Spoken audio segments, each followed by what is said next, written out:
dhinaca kale Somaliland ayaa ku tilmaantay go'aanka dowladda federaalka Soomaaliya ay ku sheegtay in ay ku xireyso qunsuliyadda Ethiopia ee magaalada Hargeysa mid aan wax saameyn ah ku lahayn Somaliland.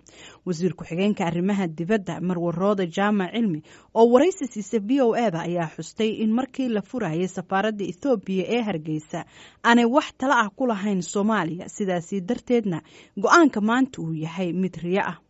wariyahana Qadar Maxamed Cabdulla ayaa magaalada Hargeysa ku wareystay wasiir ku-xigeenka arrimaha dibadda Somaliland Roode Jaamac Cilmi.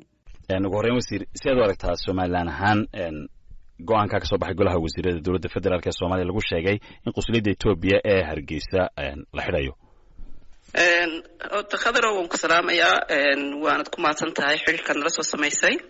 haddii aan xoogaa yar ka idhaahdo hadalkan ka soo baxay ama bayaankan ka soo baxay golaha wasiirada xamar de go'aankaasi go'aan khuseeya anaga maaha haddaan nahay dowladda Somaliland wax anaga meel nooga yaala oo arrinkaas saameyn ugu leeyahay marnaba maaha. marka taasi saas ma kaga baxaya laba dalo kala madax banaan baan nahay, marka taasi anaga nooma taano.